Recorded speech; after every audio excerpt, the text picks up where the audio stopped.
De regreso aquí en Legal Radio y como le habíamos prometido, tenemos un plato fuerte el día de hoy. Una persona que además de lo que voy a leer aquí, ya anticipé que en el caso personal de quien les habla es una familia. O sea, estamos hablando de una persona que si bien tiene todos los atributos que en resumen diré, porque me han pedido que lo lea, los grandes atributos probablemente no estén consignados en esta nota que voy a leer, sino en la persona de Julio César de la Rosa Tiburcio. Un hombre excepcional, de trato fino y una persona amiga de los amigos y que tiene, además de una alta moral y una ética, tiene para los amigos lealtad, que eso es un valor que se ha perdido o se ha venido perdiendo históricamente en la República Dominicana.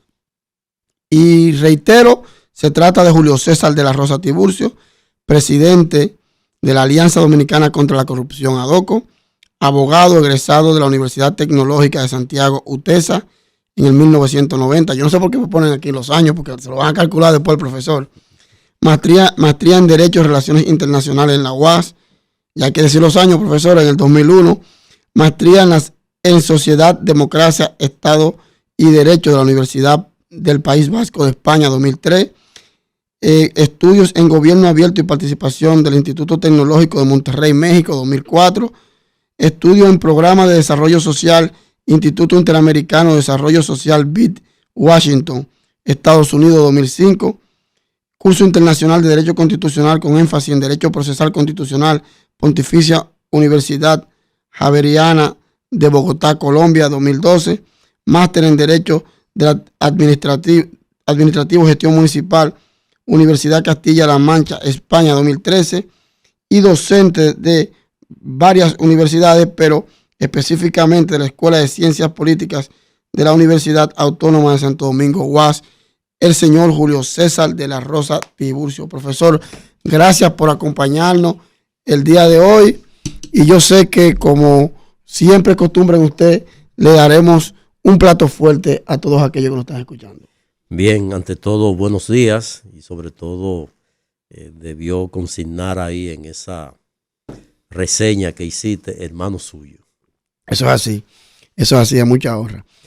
Profesor, el tema que nos llama la atención entre tantos que vamos a tocar con usted el día de hoy es lo que se ha venido quizás gestando poco a poco, y es una campaña que yo creo que se renueva, porque históricamente ocurre, aunque a veces cesa, contra los jueces en la República Dominicana. A veces los jueces no tienen quien los defienda. Como los jueces no tienen un relacionador público, o no sé si la Suprema se ocupa de eso, o si debería tenerlo, que es otro análisis también, porque los jueces hablan por sentencia, es lo que se dice. Ocasionalmente, cuando no hay a quien darle en el ámbito, en el espectro social, en la palestra pública, le dan a los jueces porque ellos normalmente no responden. Entonces, parece, según se ha dicho en algunos medios y según se ha dicho en la comunidad jurídica, que se viene gestando una campaña contra los jueces, como se vino gestando hace mucho tiempo atrás, que inclusive llamó la atención porque produjo manifestaciones de algunas asociaciones de jueces. ¿Qué le parece esto? ¿Es cierto que eso se está produciendo? ¿O solamente es un fantasma? ¿Qué es lo que ocurre alrededor de este tema? Bien, mira, hemos visto, y la práctica sí lo señala, que cuando viene una decisión que no favorece a las pretensiones del Ministerio Público, pues como el Ministerio Público tiene al menos la facilidad de poder comunicar, porque no le está vedado como al juez, que se les reserva a que estos se manifiesten a través de una decisión judicial, lo que popularmente se conoce como que los jueces hablan por sentencias. Sin embargo, los fiscales, entiéndase el Ministerio Público en todas sus jurisdicciones, con facilidad puede expresarse porque no hay nada que se lo impida, ni siquiera la norma, mucho menos la costumbre, porque los fiscales siempre han estado de frente a la palestra cuando son cuestionados por los medios de comunicación, sobre todo por la responsabilidad que le asiste.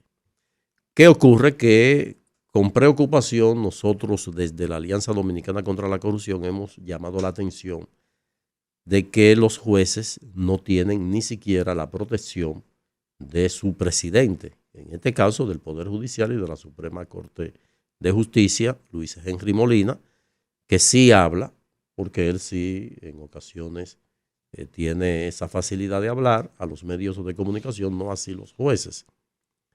Y vemos cómo los fiscales, que también, con esto no es una crítica a que ellos dejen de realizar lo que hacen, porque tienen esa facilidad. Claro. Y el fiscal, que a veces nosotros no estamos de acuerdo con esa tradición de que el fiscal lo que quiere es gente presa, ese es su papel. El fiscal, el Ministerio Público es trancar gente, perseguir, investigar, trancar y pedir prisión. Ese es su papel. Ahora está ya en manos de los imputados y sus representantes técnicos, pues derribar esas pretensiones de los fiscales, sobre todo ante el tercer imparcial, que es el juez o tribunal. ¿Qué ocurre? Que el fiscal va a pedir siempre prisión preventiva. Ese es su papel. El fiscal no tiene otro papel que no sea ese.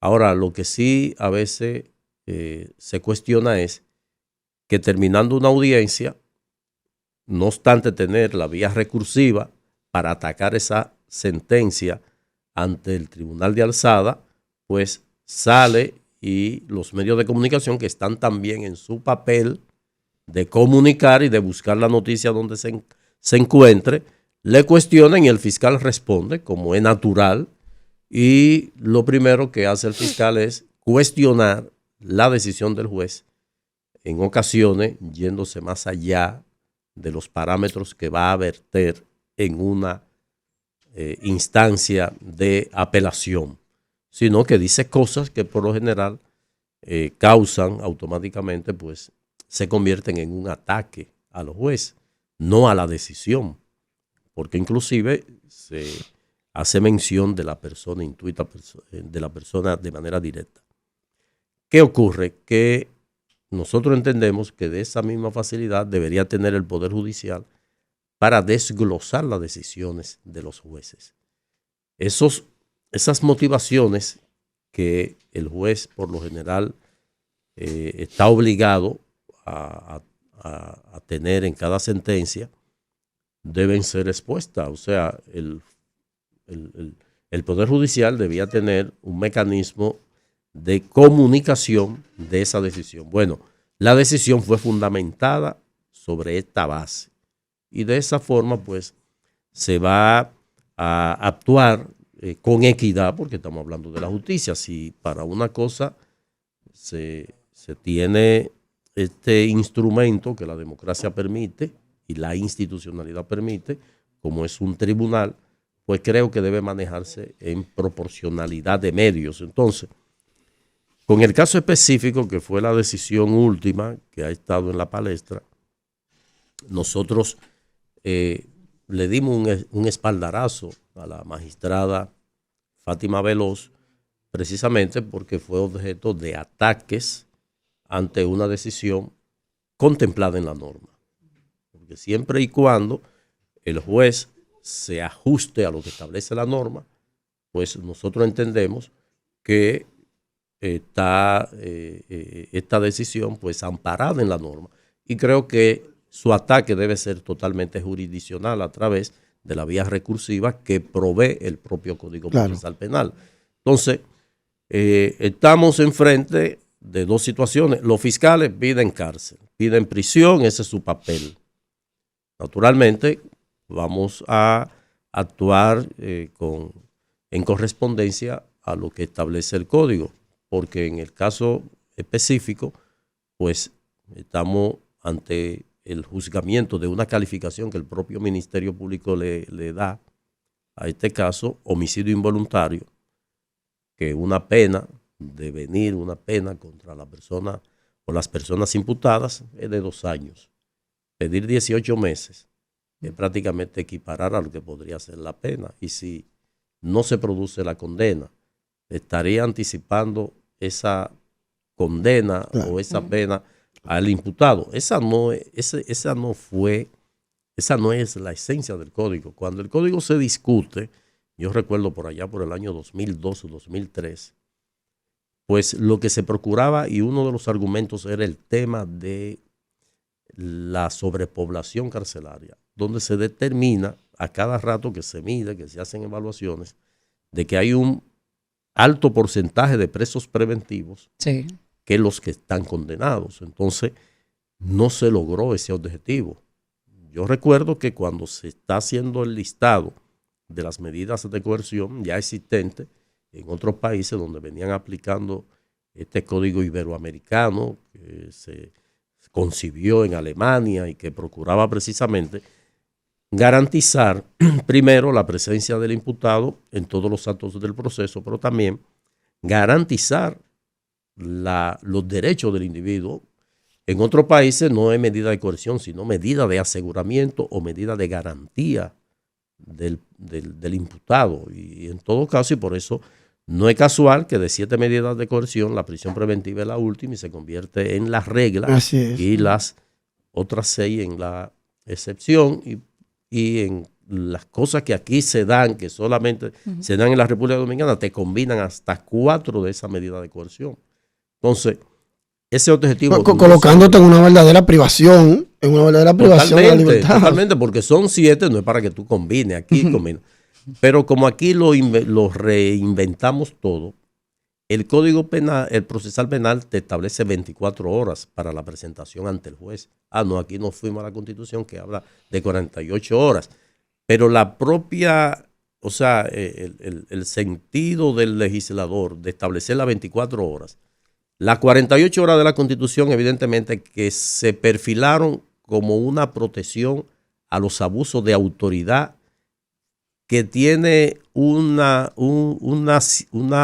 acercamiento al tema de la autoridad política. Por lo general, al individuo que por ser contrario al partido de gobierno, al gobierno que está, puede ser objeto de eso. Entonces, para llevar a la autoridad, a la administración, tiene en 48 horas le formula o lo suelta. Pero ya lo del código, lo que se buscaba es lo que vemos en otros países. Cuando se estaba haciendo gestión de introducir este código, yo fui de un grupo que tuvieron la oportunidad de ir a Chile, donde ya se venía implementando, y yo recuerdo que eso me ha marcado, que un recluso que debe siempre ser presentado ante el juez sin atadura, o sea, sin esposa, al policía se le trabó la esposa y el juez entendió que el tiempo que debió ser presentado ante él, minutos, había vencido, libertad pura y simple, sin haber examinado, analizado la razón por la que llegó, ni mucho menos.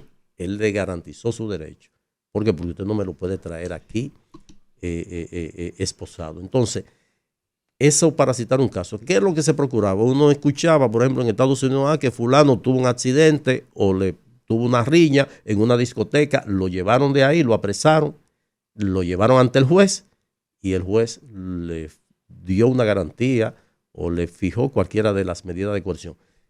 ¿Qué es lo que se pretendía con el juez? Por la jurisdicción permanente. Era de que los jueces estuvieran de manera permanente 24 horas. No, aquí están en su casa. Y no ha habido el primer caso que se haya conocido a la 1 de la mañana ante una riña en una discoteca, lo presentaron al juez, porque lo que se procuraba es que antes del Ministerio Público tener control, ya la persona ha sido presentada ante el juez, y el juez que va a decidir la suerte. Si continúa el Ministerio Público investigando y la policía, que es el auxiliar que va haciendo las persecuciones y los arrestos, lo lleva ante el juez. El policía, entonces ya a partir de ahí entra el Ministerio Público. Aquí vemos que el Ministerio Público ha roto con eso porque apresa, investiga después, y hay casos emblemáticos que después que se están requiriendo las investigaciones, por ejemplo, de experticia a la Cámara de Cuentas, después que está preso. El caso encaminado ya. Sí. Entonces, ese no era el objetivo que buscaba esto. Entonces, en este caso específico, pues la juez le dicta una medida de coerción. De las 7 que están ahí, naturalmente, hay un sector que entendía que la prisión anticipada que se le impone como medida de coerción, eso está también estipulado en qué caso opera. Un homicidio, inclusive para garantizar al homicida la prisión, la prisión corporal, pues debe ser literalmente automática, porque tú con eso estás evitando de que esa persona sea víctima de un acto de venganza. Entonces tú lo garantizas, y también el tipo puede estar en unas condiciones psíquica, mental, que pudiera repetir llevarlo la conducta a seguir matando gente. Entonces ese es un hecho de sangre que obliga a eso. Entonces, en este caso sería una decisión apegada a lo que establece la norma. Y por eso nosotros le dimos un espaldarazo desde ADOCO, porque creo que es una práctica que debería irse descontinuando, y sobre todo que la Suprema, por eso nosotros acusamos a la Suprema de que ha dejado solo. Pero en este caso, sí, específico, yo tengo entendido, profesor, y usted me corregirá, que la Suprema Corte de Justicia emitió creo que fue de boca del presidente, emitió una opinión, una comunicación, de alguna manera también dando un respaldarazo. No sé si eso ocurrió. Yo lo desconozco. Bueno, la que sí tuvo que salir a defenderse fue la propia magistrada. Y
Y estamos de regreso aquí en Legal Radio discutiendo a detalle, si usted nos acaba de sintonizar, discutiendo a detalle todos estos elementos que abordan y que perimen en todo el proceso que deben de tomarse en cuenta en estas evaluaciones y los elementos también que decimos en las críticas de las sentencias. Señores, y continuamos.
Público.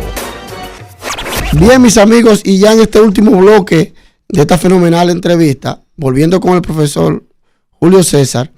Profesor, volviendo al tema original, y a usted hay que aprovecharlo siempre, usted debería venir por lo menos 3 sábados consecutivos, a ver si empatamos con eso. A ver, volviendo al tema original, profesor, hemos visto, y hablábamos fuera del aire, que cuando el Ministerio Público, por ejemplo, recusa a un juez, emite una nota de prensa. O sea, yo estoy de acuerdo con que el Ministerio Público explique, voy a apelar, sí. No estoy conforme con la decisión. Sí, pues está diciéndole a la ciudadanía cuáles son los pasos que está realizando. Y puede hablar, puede interactuar. Ahora, cuando es de tipo personal al juez y emite una nota de prensa, lo recusé por esto, de alguna manera quiere condicionar a ese mismo juez o quizá a otros jueces a que tomen decisiones en favor de esa nota de prensa o no sé, o a que eso impacte en el sentido general. Pero los jueces, como usted bien ha dicho desde el principio, no tienen una nota de prensa de los jueces que diga, bueno, ahora una nota de prensa contestando la nota de prensa del Ministerio Público. No, los jueces se quedan callados, recibiendo el impacto, jueces que tienen hijos, ¿verdad? Que tienen madre, que sus hijos van al colegio, que los amigos del muchachito dicen, yo vi a tu mamá que la están recusando. O sea, cuestiones que también impactan sobre ellos. ¿Cómo resolver esto? ¿Sería creando un método de que también la justicia hable por los medios? Bueno, reitero lo que dije al principio. Es el papel del Ministerio Público. Así es. Y si no le está vedado de ellos dar declaraciones, pues están haciendo su papel.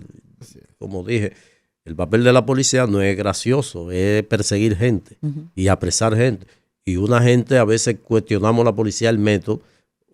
A alguien que se va a apresar, no es, mira, ven acá, mi amor, ven aquí, hazme el favor, pon la mano. No, tiene que ser en la forma que se hace. Lo mismo hace el Ministerio Público. El Ministerio Público, su papel es pedir prisión. Ahora, los jueces han sido en ocasiones timoratos, han sido muy complacientes, no han sido capaces de rebatir esa pretensión del Ministerio Público, que la está haciendo de su papel. Así es. Ahora, si usted no es responsable y decir, no, pero es que esta persona no, libertad pura y simple, por el hecho de haber verificado la conculcación de un derecho como en efecto se ha dado. Entonces no lo hacen. Y en consecuencia están recibiendo eso.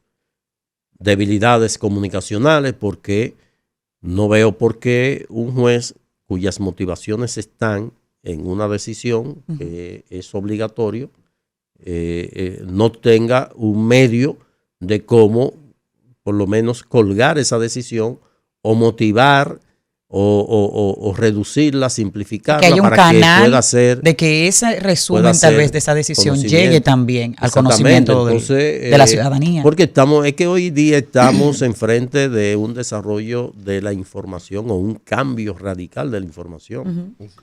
Y se debe aprovechar eso. O sea, por ejemplo, si el Código Procesal Penal contempló la discrecionalidad de una medida de coerción y le da al juez la potestad de decidir si se publicita o no.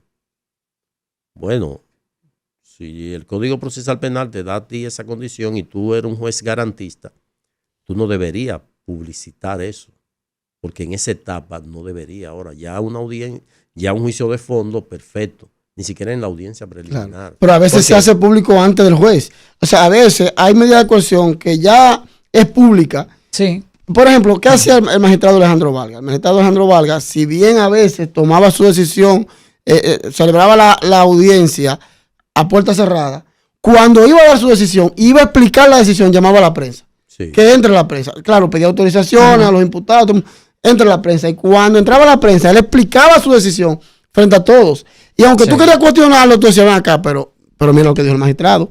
Es diferente a que el magistrado tome la decisión solo entre las partes y el que salga a dar la declaración sea, en este caso, abogado de la parte querellante o abogado de la parte imputada, según sus propios intereses. No escucharon directamente al juez.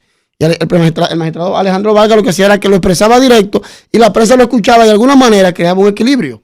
Exactamente. Por ejemplo, cuando se le atribuye al Ministerio Público filtrar solicitud de medida de coerción, esto es injusto, porque debemos recordar que si hay partes esa medida de coerción es solamente pública para las partes, según el para Código las Procesal partes. Penal. Carácter de actuaciones. Pero hay partes que no es el Ministerio Público que lo filtran. Así es. A partir de su conveniencia. Claro, y se le imputa al Ministerio Público. Al Ministerio Público. Así es. Cuando hay partes pero interesadas. También estamos que eso es un documento que va en físico donde una secretaria de un tribunal. Esa secretaria puede tener intereses. Puede ser también que el ayudante, el secretario. Puede ser cooptada a que un medio de comunicación que está haciendo su trabajo, quiere la información, así es, que se la filtre. Entonces, claro. Por eso hablamos de lo que es la cintila procesal. Esa cintila procesal debe inclusive manejarse con códigos encriptados.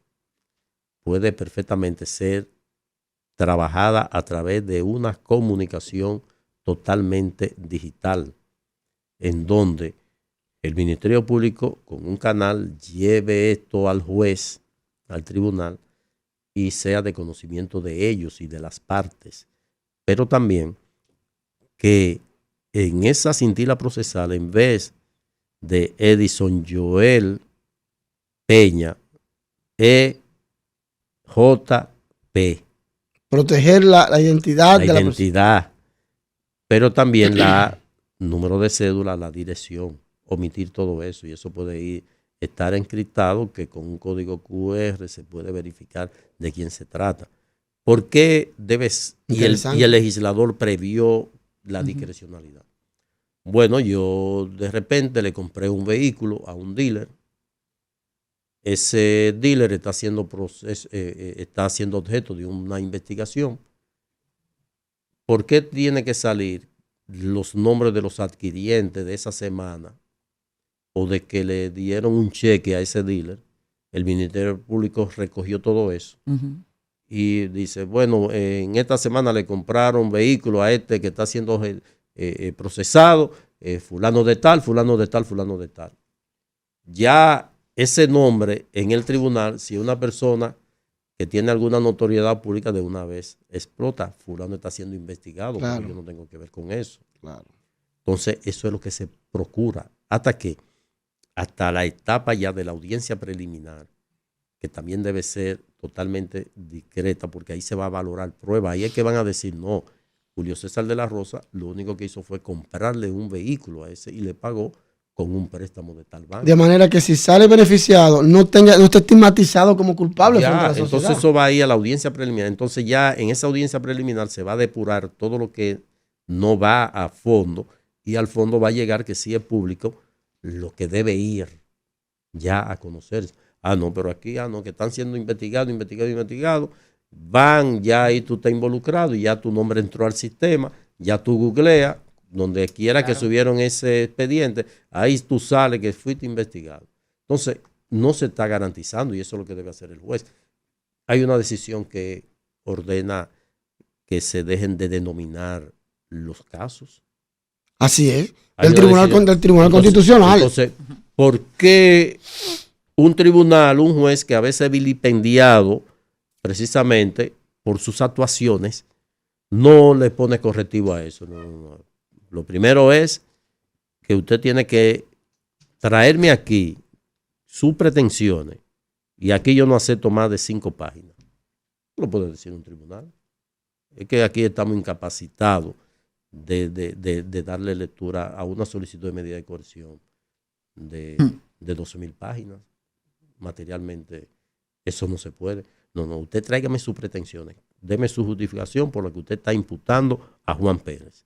Por esto. Ya, sobre todo porque ese juez no va a decir si es verdad o mentira, va a decir de qué es. ¿Qué tú tienes inicialmente? ¿Tiene fuga? ¿Tiene peligro de fuga? ¿Hay un riesgo a la sociedad? ¿Es una amenaza para los testigos? Valora todo eso y dice sí o no. Ya, pero entonces los abogados que deberían contribuir con eso, entonces montan una defensa de los hechos, aunque perjudiquen a su cliente. Y caen en la trampa. En la trampa. Claro, no, perjudican a su cliente, pero creen que demostrar, hablar mucho y durar varios días, eso va a aumentar sus honorarios. Ya, si usted fue buscado, ya, a usted le van a pagar su cuarto y ya, usted no tiene que montar show y su calidad no está en cuestionamiento. Entonces, se da con frecuencia esa situación de que si te llevan tantas páginas a una solicitud de medida de coerción, pues evidentemente que usted no debe caer en el error y el propio tribunal decir, no, esto debe ser algo de 10, 15, 20, 25 minutos, a lo máximo, media hora. Exacto. Y eso es en media hora. Usted lo apresó, tráigamelo. A mí no. Usted me lo está trayendo faltando una hora para 48 horas. Libertad pura y simple. No lo Mire, profesor, hay una oportunidad porque usted sabe que el Tribunal Constitucional también declaró inconstitucional la ley 1015, no por los asuntos de fondo que pudiera tener la ley, sino por el método en que fue aprobado. Y le otorgó un plazo al Poder Ejecutivo para que sometiera al Congreso nuevamente a los fines que se ha aprobado conforme lo establece la Constitución. Entonces, estamos hablando que probablemente, digo probablemente porque habría que ver qué se va a hacer al respecto, se pudieran introducir algunos aspectos como lo que usted ha señalado actualmente, de manera que pueda reducir también el proceso, porque un proceso grande se constituye en un trauma para el propio procesado. No, y el Ministerio Público, que no tiene los recursos para tener fiscales involucrados en... Señores, es que eso es tedioso. Hay una serie de cosas que uno sugiere que pueden ser mejoradas. Por ejemplo, la virtualización de la justicia. Eso debe hacerse. Sí, es una realidad. Actualmente yo le estoy dando seguimiento al caso del expresidente Uribe. Y Uribe está en su finca y le llevan el café mientras está en el juicio de su casa, el desayuno y todo en su casa, normal. ¿Tú te imaginas, tú como abogado, que tú prepares tu oficina con buenos monitores, con tu buen micrófono, buen internet, todo eso, de tú tener 5 audiencias en tu oficina? Claro. Que tú puedes perfectamente ir atendiendo lo que está exponiendo otro, haciendo. Y un ahorro económico para el sistema. Totalmente, pero hay quienes se oponen a eso, abogados, porque hay abogados que quieren estar voceando en los tribunales para justificarle al cliente su trabajo, pero eso son debilidades mentales.